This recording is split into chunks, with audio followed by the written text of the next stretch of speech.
Okay, I'll open the waiting room now to begin the meeting. Everyone have a great meeting.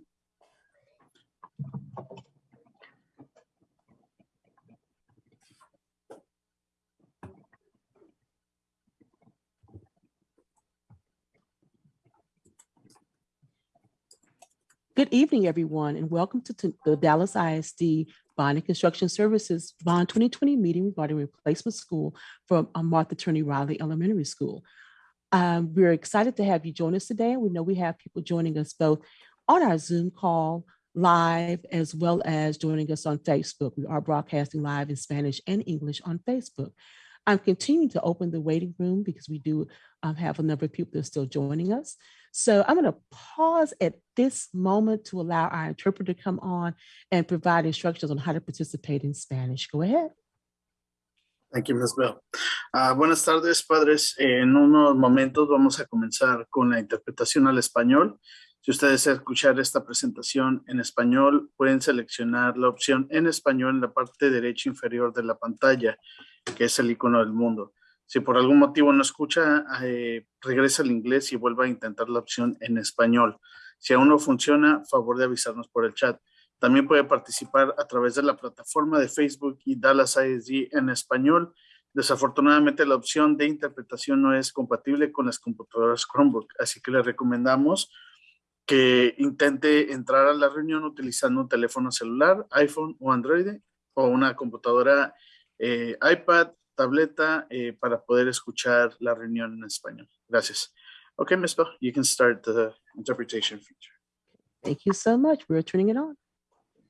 Okay, once again, this is the Dallas ISD Bond 2020 meeting regarding the new replacement campus for Martha Turner Riley Elementary School. We're so pleased to have a number of you join us today. We will have an opportunity to join us if you're joining us in the Zoom meeting. There will be an opportunity for question and answers, and there are several ways you can do that. At a point in time, I will be, if you raise your hand using the reactions button at the lower right-hand corner, and we can go to you when the appropriate time to have you go off mute and answer your question to the appropriate party. And you can also share any questions you may have in the chat room if you're joining us live on this Zoom call. If you're joining us on Facebook Live, we encourage you to ask your questions and share any thoughts you may have as comments on either Dallas ISD Facebook Live or Dallas ISD in Espanol.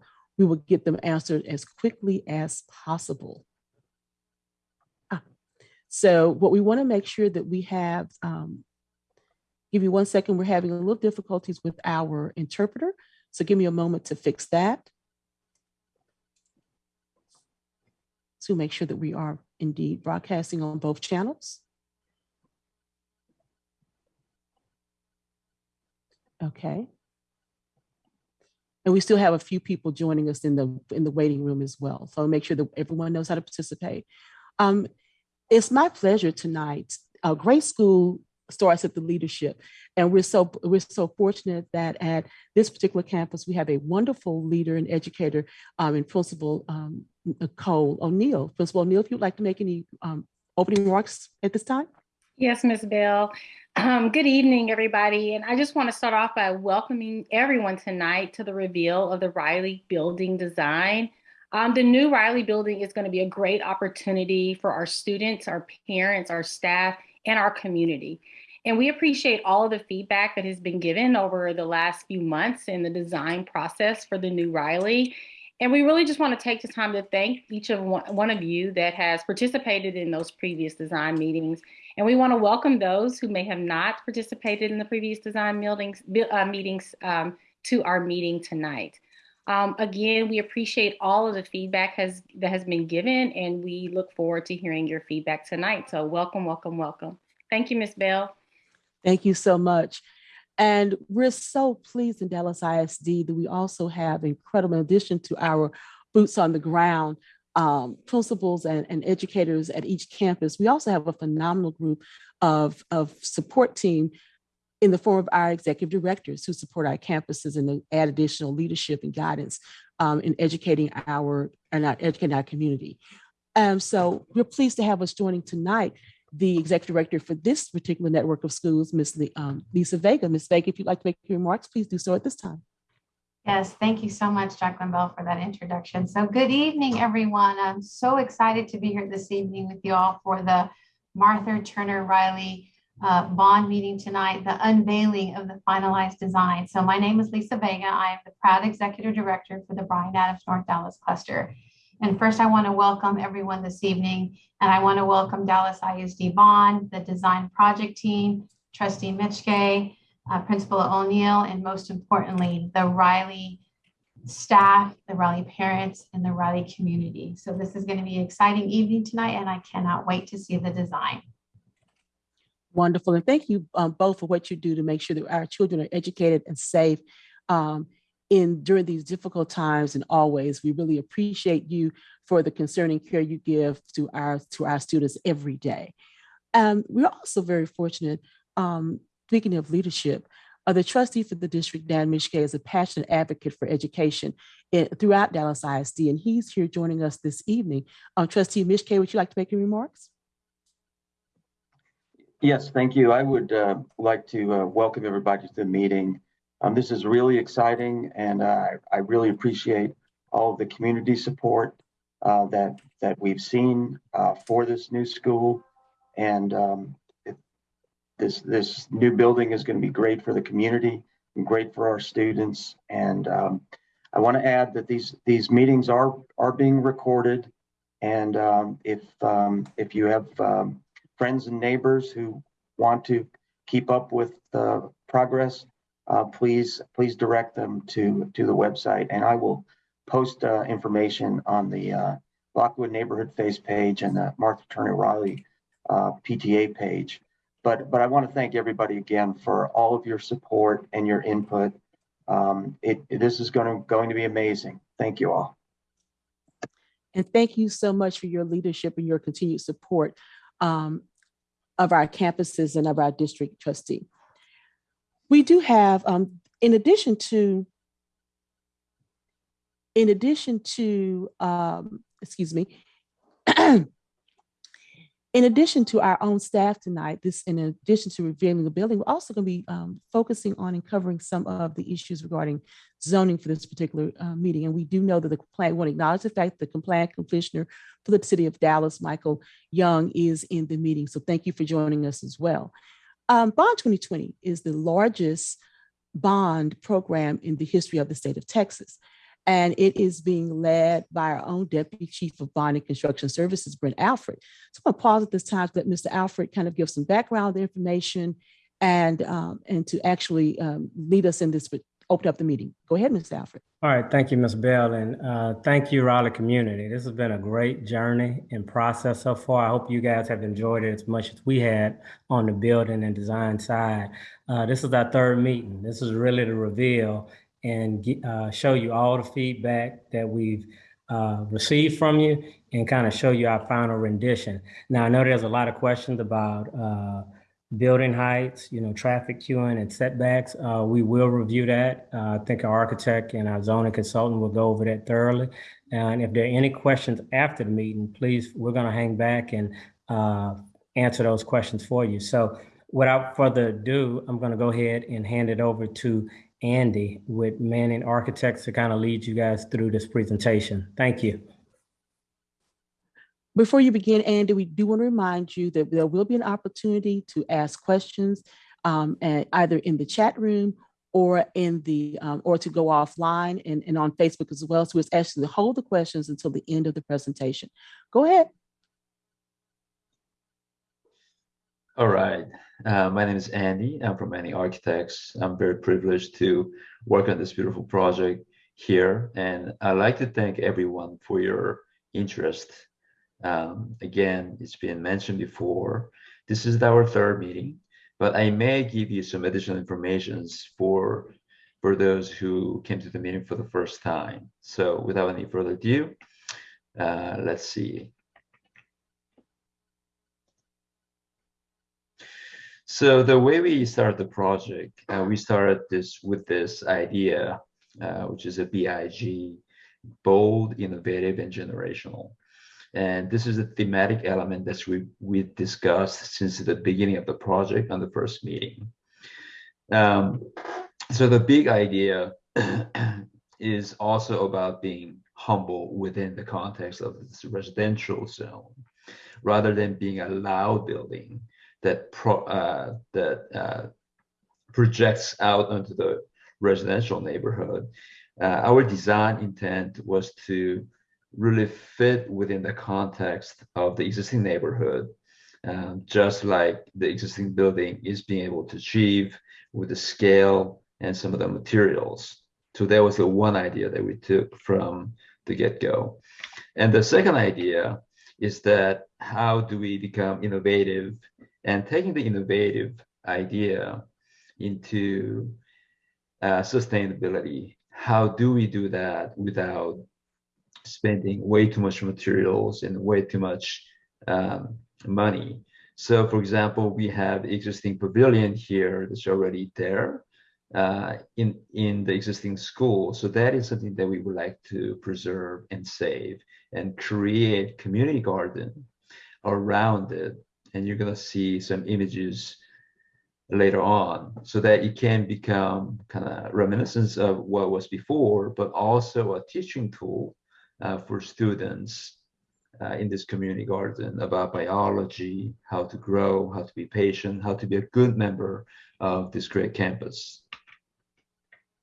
And the third idea was generational. How do we make this school long-lasting, so it can be a great place to teach and innovate and continue to make progress within our community? And the idea was that how to be generational, how to be then become resilient. Some of the architectural ideas that we took from the existing neighborhood is that this neighborhood was made in mid-century after the war. And at the time, the style of the architecture was very, rather than being super decorative, it was about keeping it humble, simple, and simple details last a long time and they become very resilient. And those are some of the ideas that we took and applied to our building as well, so that we have details that are simple and plain and really blends in with the existing context of the beautiful neighborhood we have. Okay, so those of you coming to the meeting for the first time, this is the site plan. I'm gonna point to this dotted outline of the existing school here. So that's located at the northern portion of the site. And then to the south is the location for replacement school. And after the replacement school is fully constructed, while existing school is in operation, at the completion of the new school, we're going to locate our students to the new school. And then we have to demolish the old school and then continue with the soccer fields, as you can see, and the playgrounds and the northern parking lot that's going to serve the pickup and drop off zone. The building is 1 story all the way through. There are no second stories. From the get-go, our idea was how to make this kind of scale down and really blend in with the neighborhood. So the idea was keeping the high volume space in the center of everything. That means it's the farthest away from the residential units. That means the high volume space in perspective will be relatively smaller. So in the center we have gymnasium, but all the way around will be a 1-story building. So this drawing here is showing you the basic program of the building, what's in there. So a quick overview is that we have a pre-K first wing here in orange, and we have 2nd and 5th in red, administration zone in light blue, and then we have a special ed right next to the administration area. And in the center, again, is the high volume space. We try to put everything in the center. That brings the scale of the building down so it can blend well in the residential neighborhood. In yellow, we have media. We have cafetorium. Those who are not familiar with the term cafetorium, it is a mixed-use area between dining purpose and also performance purpose when there is like a music or acting performance. And those areas are connected to music and art. And in gray, we have support area. At the bottom, food service right next to the dining area. So this is aerial. Before I begin this, I'd like to point out to the key plan that's at the upper left corner. And the red is the cone of vision that you're looking at. So you can reference this image on every image so you can orient yourself as to what you're looking at in relationship to the site plan. Okay. So to the south, we have this long wall here, which is primary purpose is to kind of shielding from the neighbors. We have some kind of utilitarian space here, so that's completely away. And later on, you will have a street level perspective. You can see as to how this feels if you're the neighbor. Okay, and the next image is going to the north of the building. Here we have a soccer field here. Then we have a basketball. We have a small kids playground. And we have playground equipment. It's not going to be empty like that. And we're not showing it because there are some specific things that we need to talk about with the DISD. And here is older kids playground. And in the middle, this is the pavilion that I was talking about, where we're going to keep it from the existing school. And then around it, we're going to create community garden. They can serve as educational opportunities and also community engagement with the school. And of course, here is the parking space here for pickup and drop off, and also staff parking. And we have canopies. That's going to be a functional element when kids are being dropped off and picked up. Okay. Then go to the next page. So this is one of the facades. Again, the material palette is we're really drawing from the neighborhoods. The facade is not going to be loud. It's going to be very nice canvas so that we can accentuate the landscape in front and having that poised ambiance between the houses and the school. This is a facade that's looking to the media center, which is a kind of similar to library for the school. And this is what it feels like when you are dropping off your kids or picking them up. Here's going to be a protective layer of canopies. You can be protected from sun and rain. And this is the entry of the building. If you look at the scale, so this is about 10 foot from the ground, so it can be shouldered. And there's an overlap between the building overhang and standalone canopy here, so that you're fully protected during the pickup and drop off. And then here we have a fence area where the soccer field and basketballs during the whole time when your kid is enjoying the outdoor activities, it's a completely fenced area, so there's a level of protection for the kids. And this is the image that I was referring to. If you look at the site plan to the upper left, this is the angle of the view. You can see the whole strategy was that, how we keep single story all the way through. And then, as you can see, this piece here, which is the highest volume space, and it's the gym. It has to be high because there are volleyball and basketball activities within. So it has to meet a certain height. It's a requirement. And those elements are in the center of the building. So very far, you can see the scale figure here, and you can kind of see the height of the wall here in relationship to the human figures as to how big they are. And we're going into the inside. This is one of the corridors, looking at the pre-K through first the collaboration zone. Idea here is to have the corridor and the collaboration kind of collide within, so it becomes kind of unique space within. And as you turn the corner, there's a little plinth where kids can go up to near the window and then have discussions. On the either side, the white portions are writable surfaces.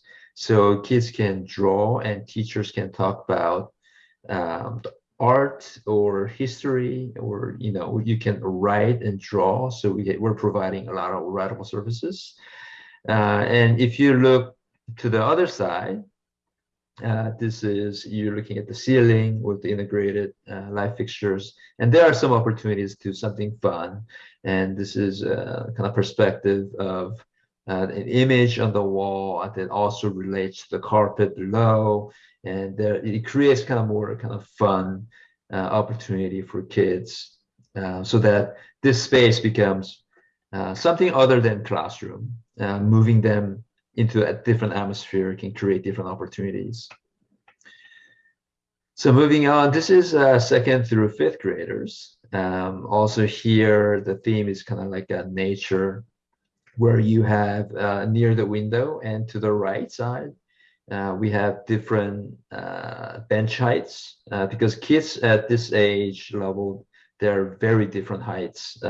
So we have different seating heights here. And then we got more lively colors on the ceiling, and also at the bottom that kind of imitates sand and water and such. And this is the cafetorium when it is being used as a dining hall during the lunch hours. We have kids sitting in the foreground, and then we're going to have a curtain here, so it's kept nice. And then we have absorption light fixtures that absorbs sound and also provides light at the same time. And then it has integrated school colors, which are white, red, and blue. And this is from the stage, looking toward the kids during the regular use, which is the dining function. You're going to have kids here. Then we have a little window here. The daylight comes in. It helps this space to be more lively. And during the performance, it's going to have a very different atmosphere when everything's kind of toned down. And then you can have either play or music venue, and then you can have the single chairs deployed, so that we can have parents and community to participate and enjoy the performance.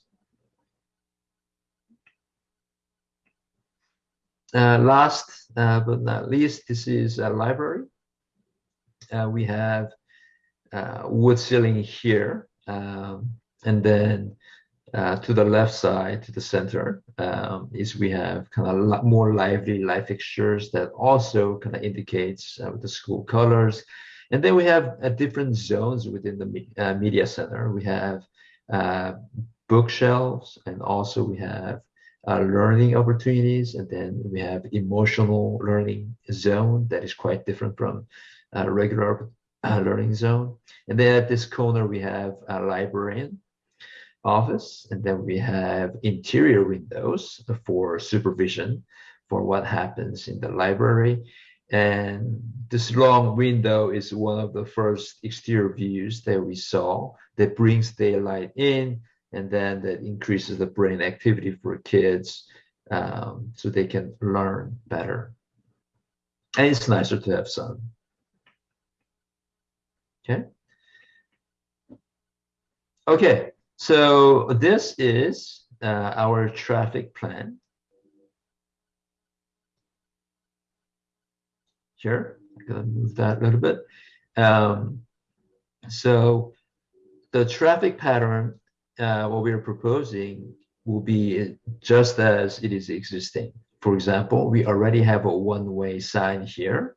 So Lippitt Avenue goes east during school hours, and Sunland Street goes south during school hours.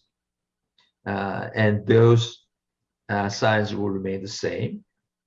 So how we approach the pickup and drop off is exactly the same, except one big thing. We have more than 2,000 feet of queuing space combined in the northern pickup and drop off and the southern. So what that means is that right now, pick up and drop off, we have a lot of congestions on the street.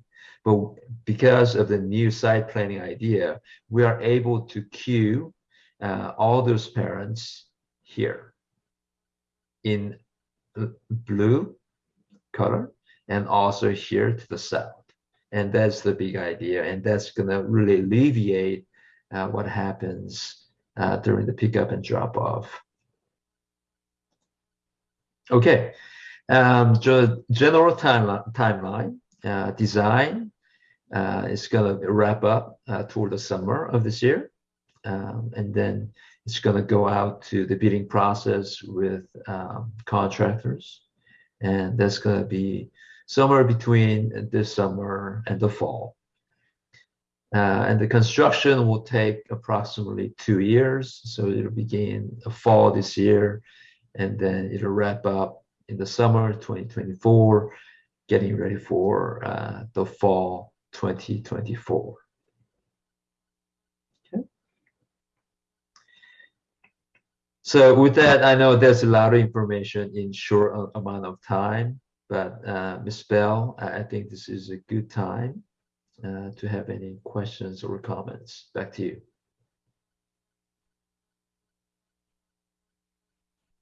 Thank you so much, and what an exciting design. We do have a number of comments coming through already in the chat room. I'm going to give instructions one more time how one can participate, since this is our open discussion period. If you're joining us live on Zoom, you can certainly enter your question or comment in the chat section. We'll get those read and responded to. Or if you would patiently wait, you can also use the reactions button at the lower right-hand side of the lower right-hand corner of your screen to raise your hand, and we'll allow you to go off mute at a certain time. If you're joining us on Facebook, please just submit your comments and questions. There is the comment section. We'll get those shared. So I'm going to start the chat room because we have a very busy chat right now. First comment is from Ms. Stetler, it seems.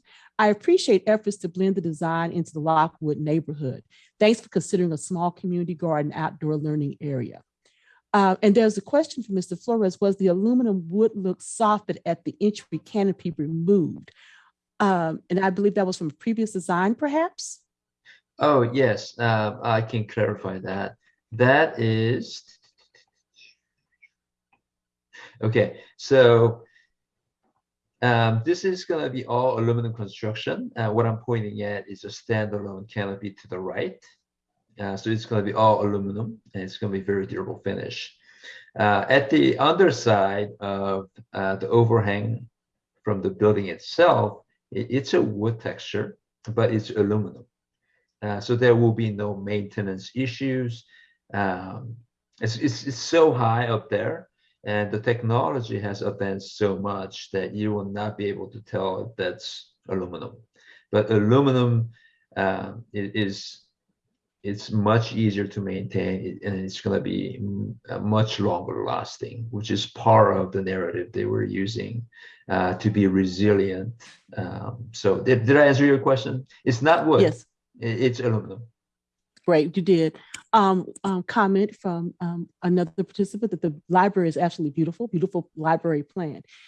Here's a question. Question one, how many square feet does the current Reilly building have, and how many square feet will the new building have? Right now, I think we're off by only maybe, it's very similar. The existing school is like 71,000, I believe, and our school right now it's like 73 or so. But they can change just a little bit, but that's the ballpark. So at the scale of this building, they're essentially the same. Okay. Question number 2 is when is the existing building going to be demolished? Existing building will be demolished after, let me go back. Sorry, don't throw up. I know this is like so fast. So the green line is the existing building. So to the south, when we have the new building complete and we have the certificate of occupancy, and then we're going to move our kids to the new building, and then we have to establish construction zone so we can safely demolish the school. But having said that, in May, hopefully that's the summer of 2024, but that's difficult to say because in this world right now, we have a lot going on. There are delays in supply chain and that is some of the things that's totally beyond my control and also beyond districts and also contractor. But to answer your question, hopefully it is summer 2024. Okay, great. And the third question, what's the capacity for the new building?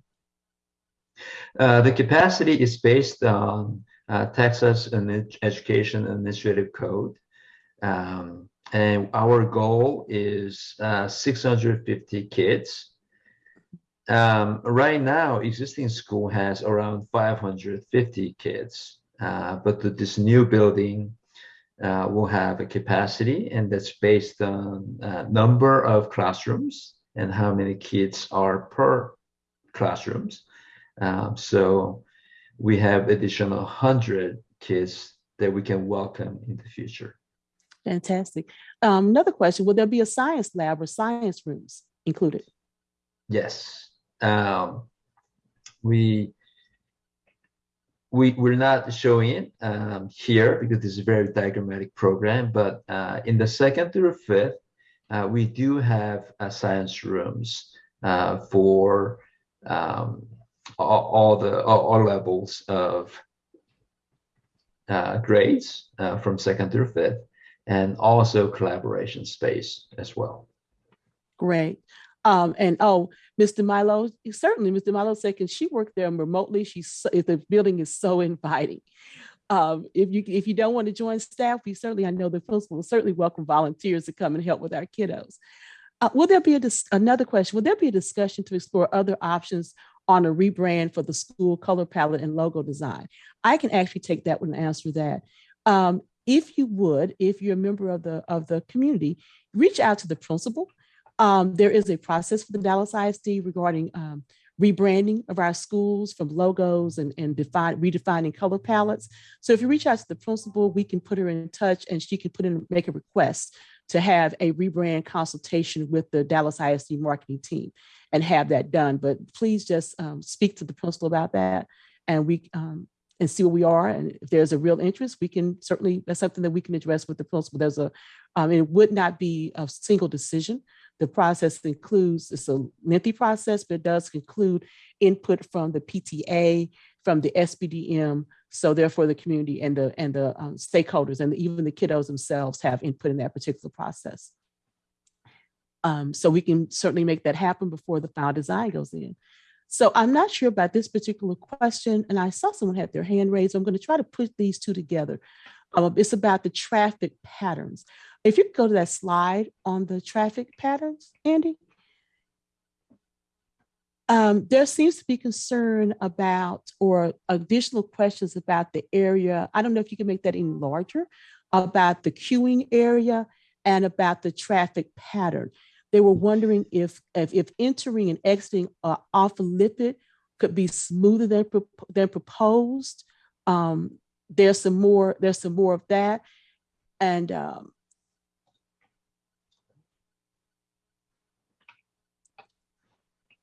yes, let me try to zoom in because I know some of you are watching it on your phone. It'll be impossible to see what's going on. So let me just elaborate just a little more on the traffic pattern itself, okay? Mhm. So during the school hours, the Lippitt Avenue, which is this one, if you're not from the neighborhood, Lippitt Avenue will go to the east, okay? And the Sunland Street will go south, okay? So the intent for the northern parking lot is that we have 2 lanes for queuing. So there's a 1 lane, I'm gonna zoom in.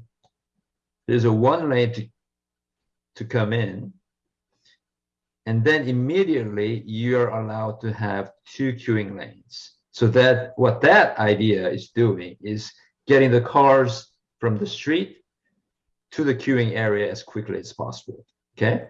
And then you continue to queue in, and then you're gonna drop off your kids here, and then you'll be going out, and then your only option during the school time is to turn right on Lippitt Avenue, okay?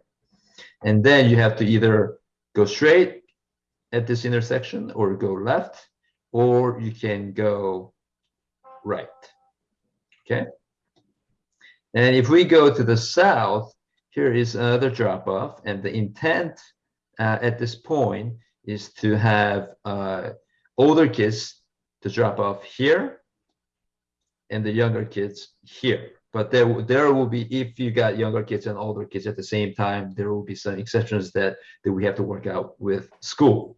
But intent here in the younger pickup and drop-off area is that you're gonna go south on Sunland and then enter this area here, okay? And then drop off your kids here. And then if you're done, you can queue out onto this lane, and then on out you go. So that's how it's gonna work. So again, I'm just gonna draw this real quick so you can visualize it. If you're coming from Lippitt Avenue, you come in, you drop off, you go. And then from here, you go south, you get in, drop off your kids, and then you get out. So that's the idea. And again, we're basically by having 2 queuing lanes or 2 drop-off lanes on the property itself, we're removing traffic off of Lippitt. Correct. And we have more than 2,000 linear feet. So that's going to help out tremendously. Okay. Now, there's another couple of questions here. I'm going to try to bunk them together. I see some repeat questions. There's a question. I see a large tract of land on the corner of Lippitt and Sunland. Where are they going to build there? What are you going to put there? Oh, this here. Yes, I believe. Is that the area you're speaking of? It's like the large white area. Let me see. Who's this one? I think so. Mm-hmm. So I believe the question is coming from, we have the existing school, which is light green. Mm-hmm. So when we demolish it, we're going to have open green area here. At this time, there are a lot of trees there. So we're going to do our best to save as many trees as possible. But it's going to be just open green area.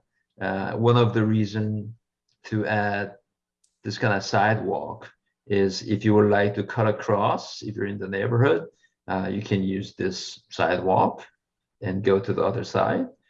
So there's a little more connection there. But again, when it comes to kid safety, this area that I have my cursor on is an enclosed space. So during the school time, the playground, soccer field, basketball are in a very safe zone. So that allows the neighborhood to really use this sidewalk for general purposes. But in short, we're not going to put anything there. It's going to be just open space. And I think that's nice to have with big trees. Now we have a question about how close is the building to the curb on the Sunland side? On the Sunland side, on the Sunland side, we have a little more space. Okay. Let me go back to the image so I can zoom in. So from blue to red is a 25-foot setback, and that's the zoning. So I think it's a little more than 25 feet. So maybe to the tip of this fin-looking thing of the building, maybe 28 foot, and to the literal face of the building, perhaps 30 plus feet. Okay. There's also a question about the section. If you can go to the image that shows the gym, the overall building with the gym in the middle, there's a question about what section is the tallest? Is it the gym, and how tall is it? Right and here. There are, yes, if you can go to I think you had a rendering of the gym area. If you can go to that particular image. Sure. It shows the gym area. This is a question coming off the nearing side. Okay, from the nearing. I don't have any image from nearing. But if you can just go ahead and go to the one that shows, and there was an image you had that showed the gym itself. That's good right there, I think. Yeah, so the question is how tall. The question is how tall is the gym? And 33 feet. 33 feet? And that's to the top of the parapet. And one of the reasons why we need that height is there will be some mechanical equipment. So without having the parapet, you're going to see the mechanical equipment, and you don't want to see that. So one of the reasons we're going to have a parapet, so it obstructs the view. And also we're going to have nice screens around the mechanical units on the roof, so we can make it as nice as possible. Okay, great. There's also a question about the closest proximity of the sports fields to the school and to the windows. It seems to be kind of near, and there's concern about foreseeable accidents with balls and other things, and about the safety of that particular area as it relates to the building itself. Let's see. Let's go back to the site plan.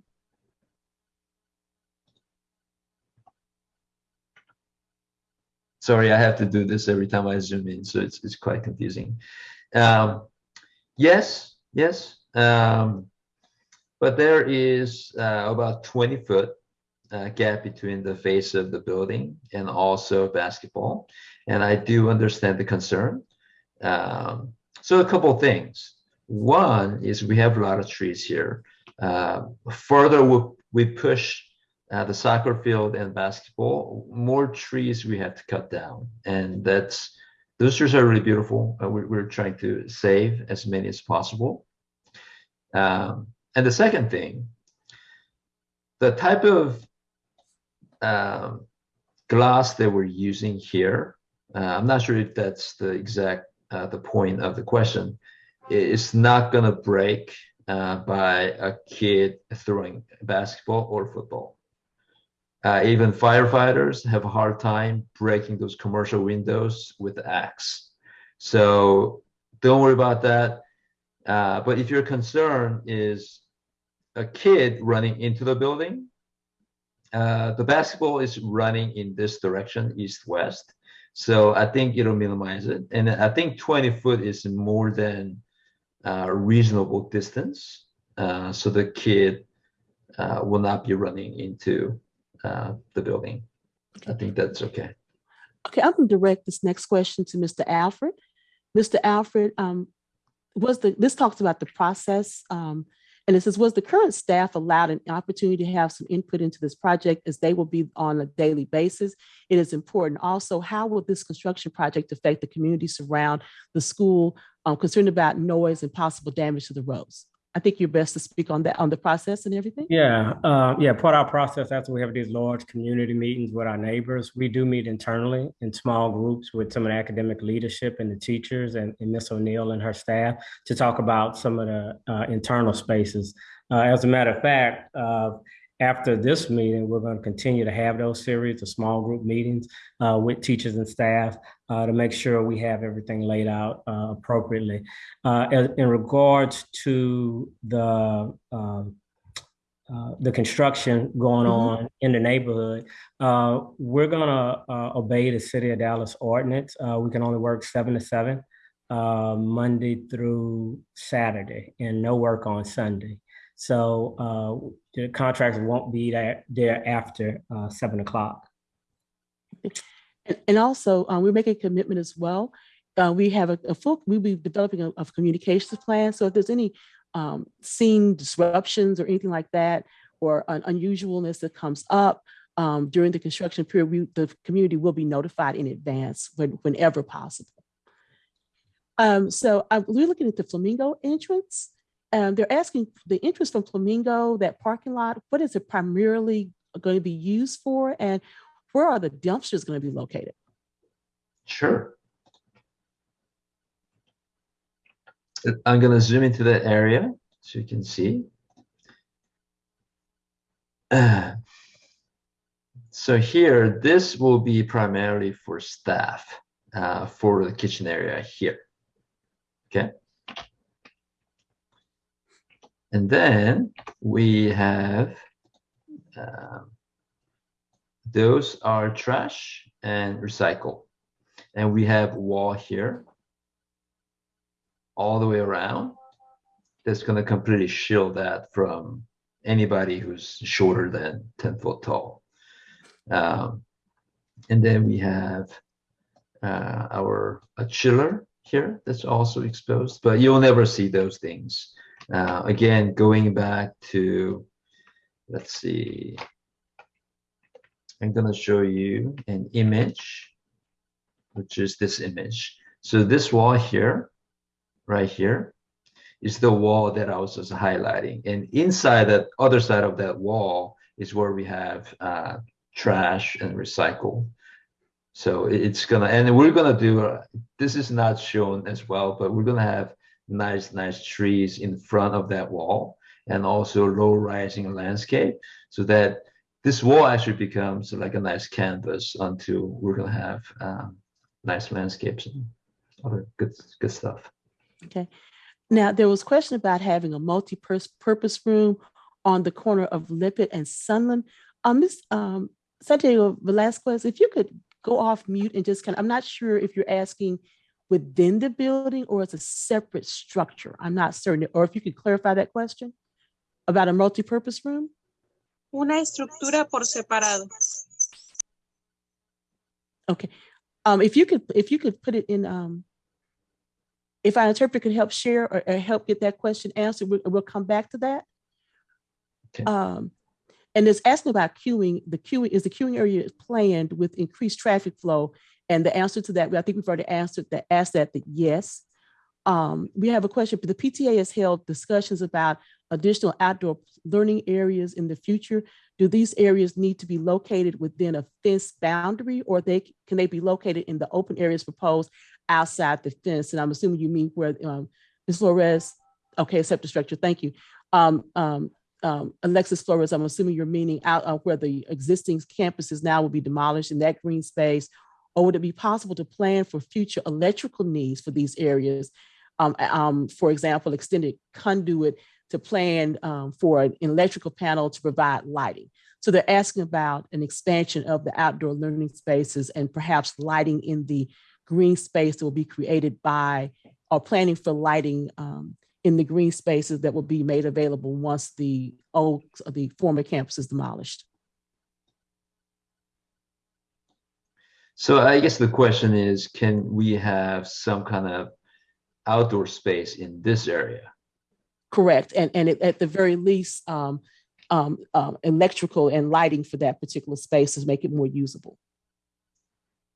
If anything, well, first of all, I think that's that discussion that we need to have with the school, because it really depends on how principal feels good about exposing the kids outside of this fence.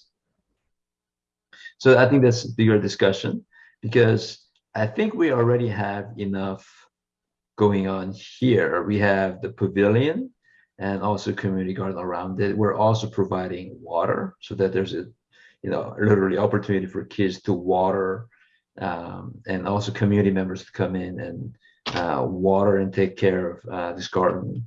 But when it comes to electricity, I guess we can provide one, but I kind of question what would be the purpose of that electricity out here, especially. So I think that's a discussion to be had. It sounds like as we fine tune the plans with the campus itself to see how they feel as though they may need for either added security or whatever, maybe electrical or lighting out there. So we'll make sure to make note of that as we're going into our smaller group discussions. I'm trying to be aware and conscious of time. And I think this may go to Mr. Alfred and to Carl. You're on the call as well. There was a request to describe how the traffic pattern will evolve as the school moves from the existing school to the existing school with construction to the new school with demolition and then to the new school campus. And I'm not sure if Brent, if you want to take that. I can try. Like Andy described earlier, ideally on our ideal plan, we'll start the demo after the school session, May of 2024. So they would remain in the existing traffic pattern. And when they come back in the fall, that's when the new traffic pattern would start. So if we hit our timing just right, there shouldn't be any disruption to that until we start school in fall of 2024. Did I answer the question? I believe so. And I think that also we'll make sure that, again, the communications plan that we go about, all those information such as traffic plans and those type of things will be included in strategic communications at those particular breakpoints and safety concerns and all the type of things that campuses need to know when you're going through construction zone of building a new campus while you have an existing building. We'll make sure that communication we work with the principal to ensure those communications are going out to the families as well. And in fact, I will share with you that one thing that a couple of our camps have done have been very well received as they're transitioning from their former campus into their new campus. We've actually come out and done videos where people have driven through to show people exactly how the traffic patterns exist and what to do. And families have found those very helpful in transitioning points. So we can make sure that we have those factored in as well. Now, back to the question about the multi-purpose room on the corner of Lippert and Sunland. The question was, is there a budget to build a separate structure there that could be a multi-purpose room that's not adjacent to the campus itself? Well, it's not in our foreseeable future. Right now, we're trending right at our project budget. So right now, I think Andy also said we want to kind of try to preserve some of our green space and our trees. We do think that's important. That's come up in several of our community conversations. Okay, there's a question about what is the setback on the nearing side? It's 25 feet. 75? No, 25. 25. Okay, I want to make sure I heard that correctly. Will there be seats in the gym and can the windows be opened? In the gym? Will there be seats? I think they mean bleachers in the gym. No, there are no bleachers in the gym. Okay. And can the windows be open? I'm thinking they mean throughout the building, perhaps, or in the gym. Can the windows be open, or will they be? There are no windows in the gym, Okay. and the reason for that is I would love to have daylight coming in, but the reason for not having that is because we're utilizing the gym as a tornado shelter, and in order to make the entire gym into tornado shelter, in order to protect kids. If we choose to use windows there, those windows are 4 or 5 times the regular windows when it comes to cost. So as an architect, I'd rather spend that kind of money in classrooms where we have larger windows or where they can receive daylight and their brain power really goes up. So that's the reason for not having any windows in the gym. And hopefully that's something that the person can understand.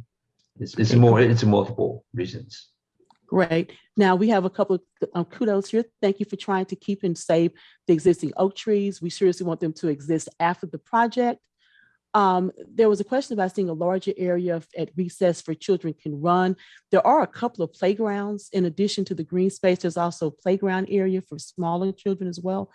And I'm going to loop this into the next one. Will you include a fence around the small gazebo and outdoor learning garden area? Well, let's zoom in.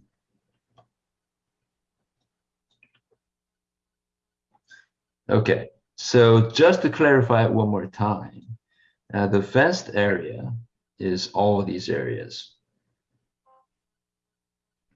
It's quite big. So within the protected area, you can play soccer, basketball, 2 playgrounds, a pavilion, community garden, all within. So question is having another fence here? Am I understanding the question? You explained that question. You explained that one. Okay. Great. There's a question about someone was concerned about the construction time from 7 to 7, about the noise from persons who are working from home. But again, I don't know, Mr. Alfred, if you want to expand upon that.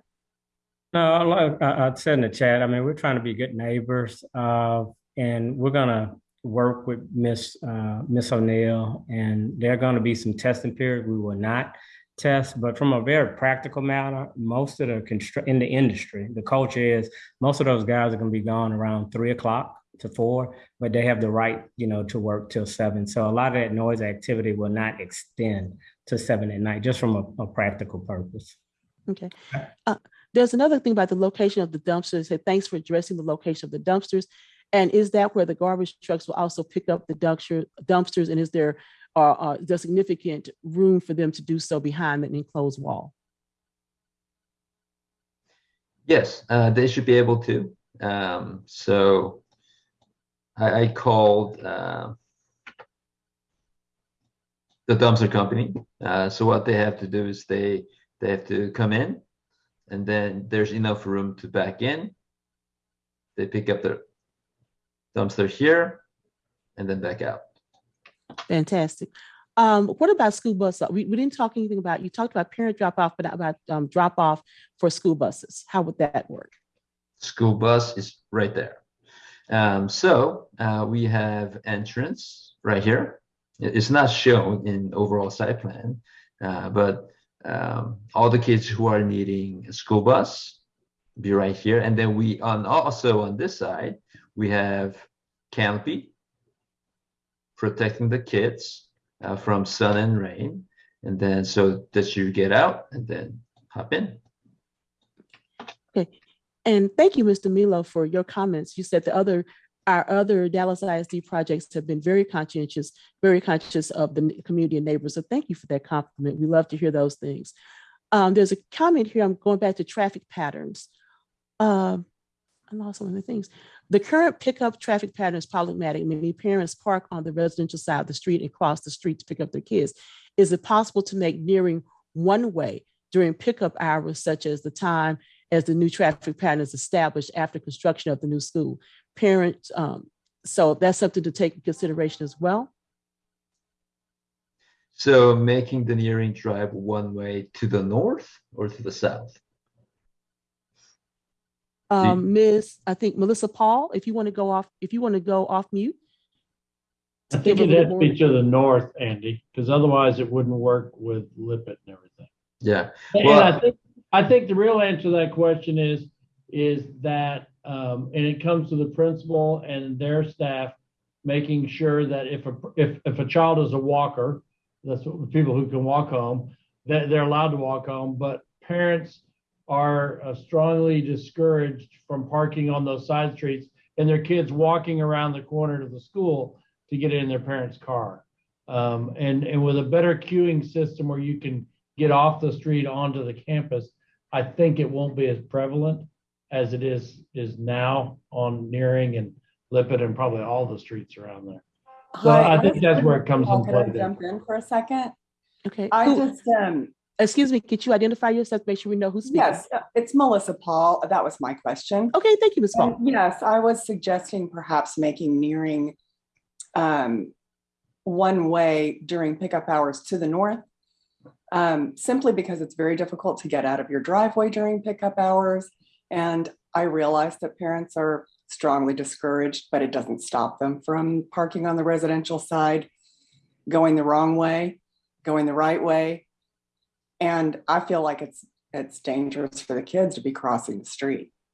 So I wish the parents would just pick up on the school side instead. But I want to make sure or do we have pickup and drop off on Nearing in the new plan? No. No, I'm talking about over the course of the next at least 2 years before the new Okay. plan is Okay. implemented. Okay. Oh, thank you. Thank you for clarifying. also- Thank you for clarifying that. I'm sorry, we were confused on which direction you were speaking. So thank you for clarifying that.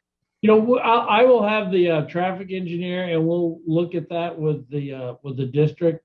You're right. It would be a temporary deal for the 2 years, but I understand that, and that may be something that comes into play where we put no parking along there while the construction is under effect, just because you don't really want that sort of interaction with the vehicles and the construction nearby. So we'll look at that. Then may I ask really quickly, does that mean that residents wouldn't be able to park on the street during school hours? No, I think we would just look at on the school side. The other option is you can put no parking at times of day, but that really again affects your issues at hand too. You can do it in the afternoon. Morning's usually not a problem.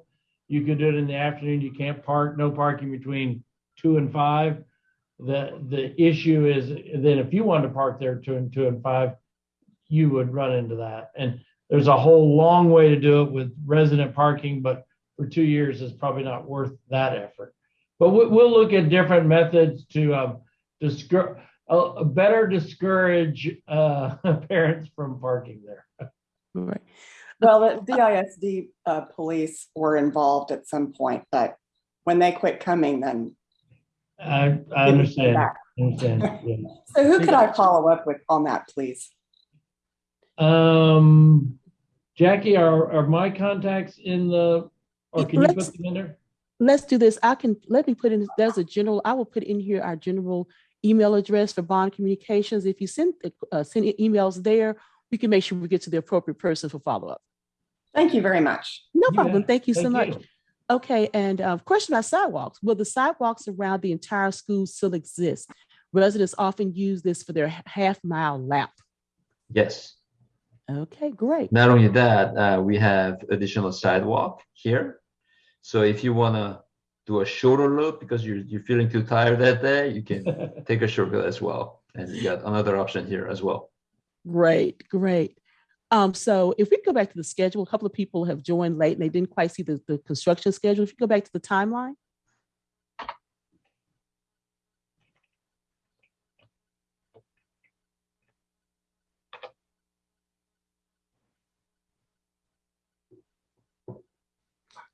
Okay, there's a timeline. We can see that the design is currently going on and will wrap up this summer.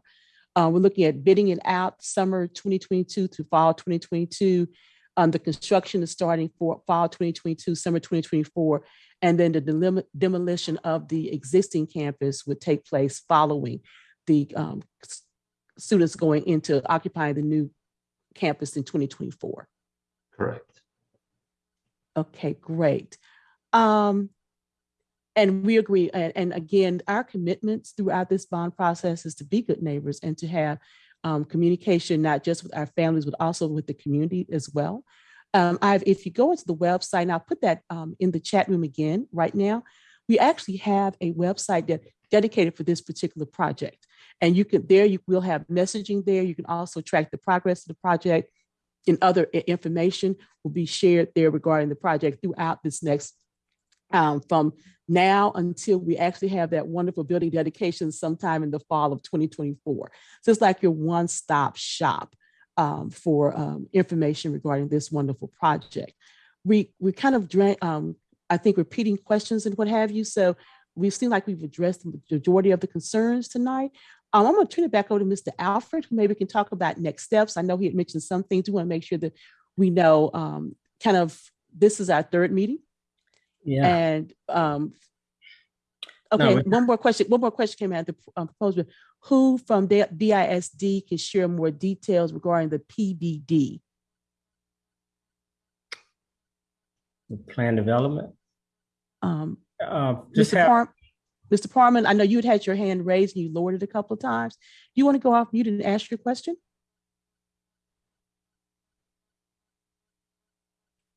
Sorry, yes, I had to find the button. Wasn't raising my hand. That was actually applause for some of the answers that were given. So I appreciate those.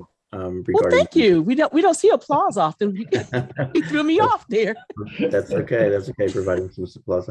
So when I may be using the wrong term. When on the rezoning, there's a PPD or a PTD plan, and it has all of the specific details. And when you go and read about it, it says that each one is crafted uniquely for that zoning. And we're just trying to find out where do we get a hold of that, and what are the details that are specific to the rezoning that's being considered for Reilly. Thank you. Thank you, sir. Jackie, I think I can answer that. It's the PD was submitted to the city right before the end of last year. You can get a copy from the city, but again, if you will, Jackie will put the email address about information, and they can forward that to me, and I can send you every PD in Dallas, and there's well over 1,000 of them. The rules are specific for that PD, for this school, the setbacks, the height limits, the plan that Andy showed you is all part of that. The traffic management plan that he showed you with the queuing is all part of that PD. And there's no other school, obviously, like Martha Turner Reilly. And I can attest to that, as I am a graduate of Martha Turner Reilly in 1970, a long time ago. So that plan will be just for that school, and you can look at the specifics. And if Jackie will give you the email, then Jackie or somebody will forward that to me, then we can communicate sort of off this line and stuff. It's scheduled, hopefully tentatively, to go to the City Plan Commission. Commissioner Young was on there and asked a question about timing of queuing and stuff. The end of this month, it'll go to the Plan Commission, and then approximately a month to 6 weeks later, it would go to the City Council. So the notice of that will go to property owners within 500 feet, written notice from the city, and then it'll be an ad in the paper. Actually, if it goes the end of this month, it'll probably be next Monday's newspaper. Okay, thank you, Mr. Crowley. If I have time for a quick follow-up, I just asked. So on those zoning signs that are surrounding the school that are on the fences, there's a QR code to be able to submit questions. I was wondering who answers those, because we've not received any response for the number of questions that we've submitted there. We don't know. That's the city of Dallas. Okay. That's the city of Dallas. I worked for the city of Dallas a long, long time ago. I can't apologize for them anymore. That's okay. You don't have to. We're just wondering who they go to, who do we contact, and who does that actually? The planner for this site is a gentleman named Michael Pepe. I can give you his public knowledge, I'm sure, his email address. Hang on one second, because I don't have it memorized. Okay. Carl, if you just go ahead and put it in the chat room. I will do that. I will put it in the chat. Thank you. You're right. And to make it easy for everyone, Carl, if you will email me that document, we can make sure we add it to the project website for Reilly. I will do that too. I have actually included that website, and it's real easy to remember. We want to make it simple for you. It is dallasisd.org/the-new-Reilly. So that will where you will find all information about this particular project and different points. And also, in case you missed the previous meetings, the recordings and presentations for the previous meetings, you can see the entire planning process is found there as well. So again, that's dallasisd.org/the-new Reilly. And that leads you to the project website. And our email address for questions is bondcom, that's BONDCOM, @dallasisd.org. And that information has been shared in the chat as well.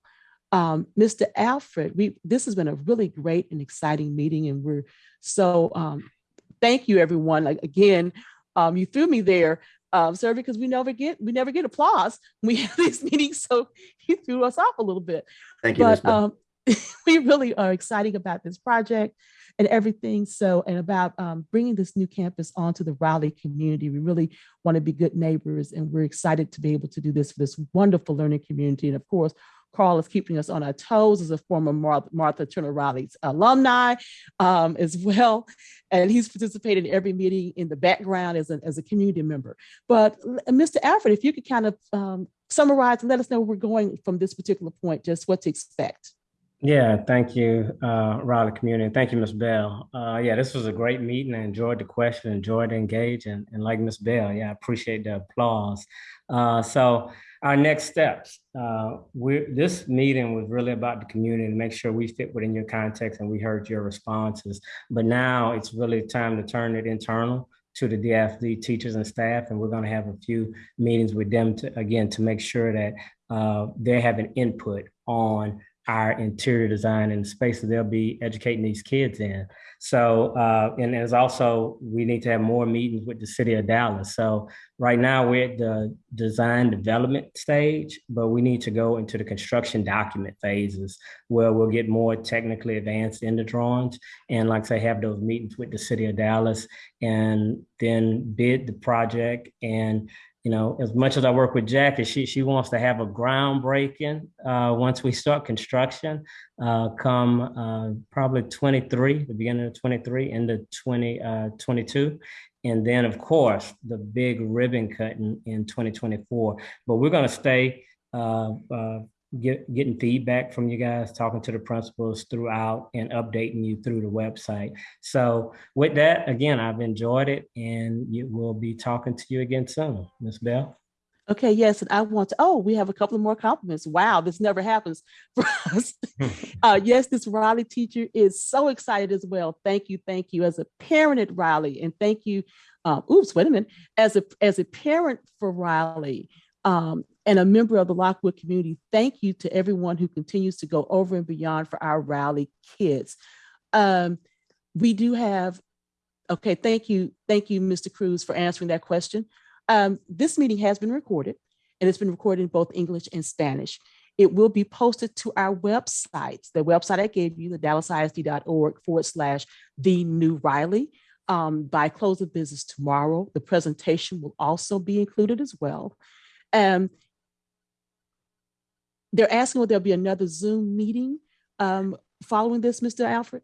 We're not planning on another Zoom. Our next big gathering like this will be the ribbon cut, the groundbreaking. Sorry. Okay. So what we will do is we will continue to have additional information coming on about that. We are working with the principal, and we'll be working with the principal on a very aggressive and comprehensive marketing and communications plan to share information out with the community. So this is not the last you will hear from us. This is the groundbreaking. But at the same time, again, the meetings now become very detailed and very focused on the programming and how things will go forth and what will be included in the meeting to meet the needs of the staff as well. But again, we appreciate this input. I encourage you that if you know people who weren't here or are interested in the meeting, be they family members, teachers, neighbors, whoever, direct them to that website, and they can get a full comprehensive view and listen in to see the presentations and listen to this meeting that was recorded.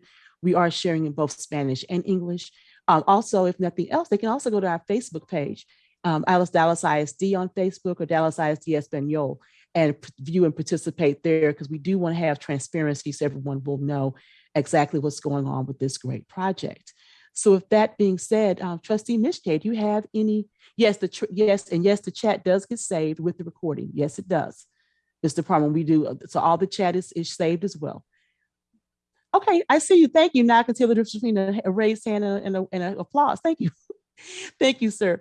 Trustee Mishkay, do you want to have any closing remarks at this time? Just another thank you to the community. This is really exciting, and can't wait to see this schools break ground and 2 years from now have kids in it. This is going to be great. Thank you. Thank you. And thank you again for joining us this evening. And there's a couple of thank yous from the community, sir, for you as well in the chat. Executive Director Vega, do you have any closing remarks this time? Yes, I just wanted to say thank you to all of our Reilly parents and teachers and staff and community. Being able to examine and look at and how exciting the design was tonight. And so I wanted to thank for navigating Mr. Kim and of course the project team and Dallas ISD Bond, Trustee Mitchke, and of course you, Jacqueline Bell, for navigating and facilitating this evening. And so I can't wait for the interior design. So I hope that I can get some previews on that as well. And thank you so much. Oh, thank you so much again for all the compliments we're getting from the community for tonight's meeting. We, of course, we're building this school, but what's a school without a principal?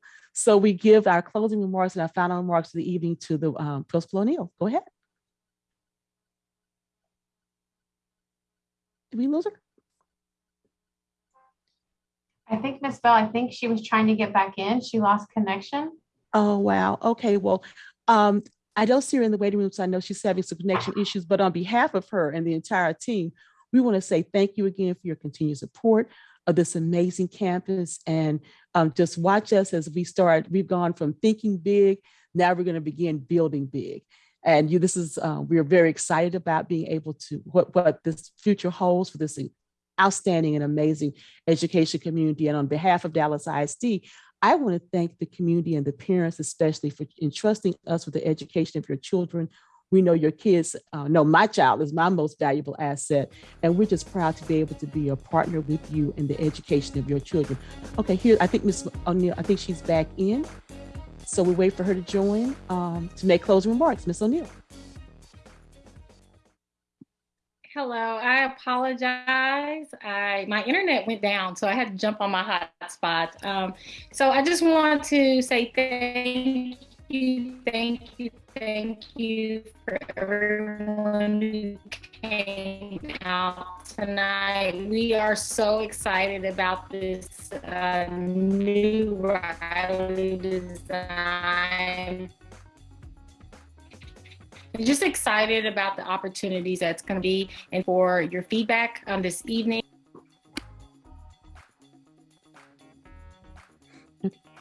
Okay, great. So with that being said, we thank everyone again for your time this evening. And we thank you for your dedication and your commitment to the Reilly community. And we wish everyone a wonderful and joyous evening. And by the way, and everyone, if you're a parent, or if you're a teacher and educator, have a great spring break next week. We'll see you soon. Bye-bye.